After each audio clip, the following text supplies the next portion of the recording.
Bonjour mes chers auditeurs. Aujourd'hui, c'est le cours numéro 2 pour la grammaire hébraïque. La dernière fois, nous avons appris le mot kotev. Le mot kotev qui veut dire écrire. On l'avait vu, c'est un verbe du premier groupe et on l'avait conjugué au présent. Nous allons voir maintenant encore un verbe du premier groupe et que nous allons aujourd'hui encore conjuguer. Donc vous voyez toujours les mêmes les pronoms personnels ani, ata, ou. Ani, ça veut dire je. Ata, tu, ou, il. Au masculin, on dit ani lomed, j'apprends. Lomed, c'est j'apprends. Ata lomed, tu apprends. Ou lomed, il apprend. On voit au féminin, c'est pareil. Ani et ani, c'est pareil. Le reste n'est pas pareil. At, c'est tu.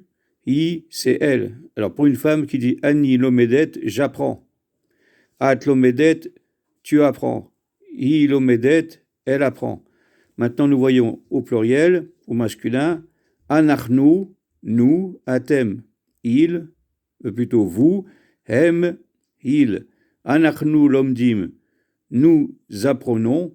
Atem lomdim, vous apprenez. Hem lomdim, ils apprennent.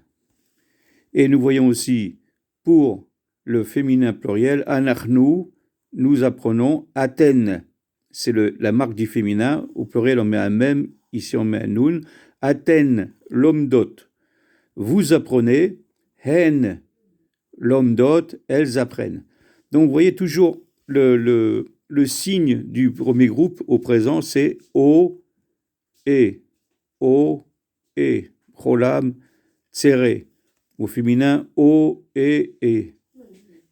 O, E, I, c'est pour le pluriel.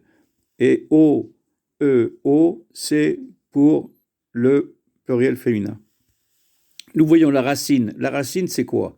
La racine n'a pas de nécoudot, de voyelle. Donc, c'est les trois lettres. Lamed, mem, dalet. Ça s'appelle la racine. Et la racine, on peut la voir dans plusieurs mots. Bon, là, on la voit dans l'omed. Vous voyez, le cholam ici, il ne fait pas partie de la racine, il fait partie de la conjugaison. Donc, on dira lamed, memdet. Quand par exemple, vous parlez le Talmud, Talmud Torah, Talmud, le tav n'est pas important, c'est le lamed, mem, dalet qui fait partie de la racine. Maintenant, je vais vous montrer des lettres qui sont des gutturales. Gutturales, c'est-à-dire qui viennent de la gorge. Vous voyez, regardez. Ces lettres-là, en général, le Aleph, le He, le Chet et le Aïn font que le mot est transformé. Il ne fonctionne pas comme d'habitude. Vous voyez, les mots que je vous ai appris, c'était Kotev et Lomed. Lomed, apprendre, Kotev, écrire. Vous voyez, ces deux mots ne comportent pas ces lettres-là. Quand il y a ces lettres-là, en général, il y a des petites différences. Je vais vous montrer maintenant, dans le Sidour, quelques verbes que vous avez déjà appris si vous faites la prière tous les jours, et vous allez voir quels sont du premier groupe au présent. Alors, je vais vous montrer ça. Dans le Sidour, Modé, ça veut dire remercier. Attendez, je vous le montre bien. Modé, ça veut dire remercier. Vous avez vu qui n'est pas exactement comme par exemple l'omed. Ouais, on peut dire que si. Vous avez l'omed, kotev, oe. La seule chose, c'est que vous avez vu, ici, c'est un ségol. Tandis que quand on avait dit kotev, c'était avec un tséré. Bon, vous allez me dire que c'est pas tellement important les nékoudot, mais quand même, ça fait quand même une certaine importance. Regardez, on suit encore. Regardez. Je cherche un verbe du présent. Alors, les Baruch ata Hashem Elokeinu melech haolam hanoten. Hanoten. A, ici c'est que. Donc il ne fait pas partie de la racine. La racine c'est nun, tav, nun. Noten c'est donner. Et ici vous avez vu oe. Comme on a vu l'omed, on avait vu kotev. Anoten. Noten, qui donne. Vous voyez, c'est au présent, et c'est un verbe du premier groupe. Regardez ici. Pokeach ivrim, il ouvre les yeux aux aveugles. Pokeach. Vous voyez, Pokeach, c'est la même chose que noten, O-E. Mais comme j'ai montré que certaines lettres gutturales font qu'on ne prononce pas exactement la même chose. Normalement, on aurait dû dire poker, comme l'omed, kotev. À cause du chet, on change, on dit pokeach. Je vais vous montrer encore d'autres, voilà, un autre mot au présent et qui fait partie du premier groupe, zokef. Zokef. Vous voyez, Baruch ata Hashem Elokeinu melech haolam. Béni soit Hachem, notre Dieu, roi de l'univers, Zokef, qui redresse, Kefoufim, ceux qui sont courbés. Regardez, Zokef. Zokef, O-E, Kotev, Lomet, toujours O-E. Vous voyez? Ça, par exemple, Malbish, je ne vous l'ai pas appris, ça c'est un verbe du troisième groupe qu'on apprendra beaucoup plus tard. Je vais vous montrer encore d'autres mots qui font partie du premier groupe. La même chose que tout à l'heure. À Noten, qui donne, Noten, on l'a appris.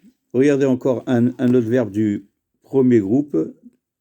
Et ici, Ro, Ke, allez, j'essaie de bien voir. Ro, Ke, A, Roka. Alors, vous voyez, c'est un verbe du premier groupe, mais comme il y a le mot Aïn dans la racine, il se transforme un petit peu la conjugaison. Vous voyez? Donc, c'est pour ça que je ne vous les apprends pas tout de suite, parce que ce sont des exceptions. À chaque fois que vous voyez des lettres gutturales, Aleph, He, Ayin, Chet, ça transforme un petit peu la conjugaison. Regardez ça, Oter. Oter, c'est couronné, comme Atara, une couronne. Oter. Vous voyez, O-E, toujours O-E. Oter, c'est couronné.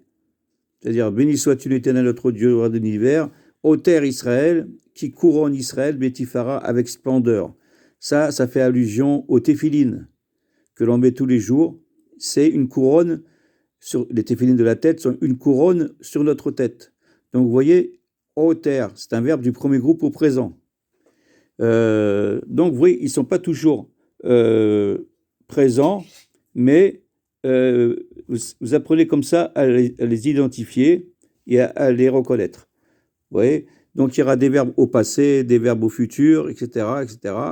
Ça, vous allez les apprendre. Mais surtout, ce qui est important, c'est d'apprendre, bien sûr, la racine, trouver la racine. On retrouve encore la même chose.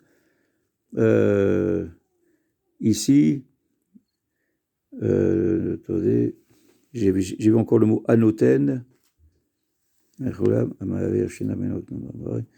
Non, là, je ne le retrouve pas. J'ai vu tout à l'heure. Non, enfin, voilà.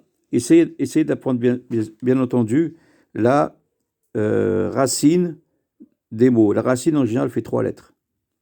Un exemple, que vous n'êtes pas obligé de le retenir, mais regardez. Baruch ata Hashem Elokeinu melech haolam, Asher qui de chanou, qui nous a sanctifiés.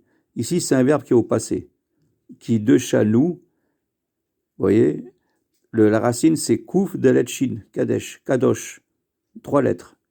Apprenez toujours à connaître la racine d'un mot. Vous voyez,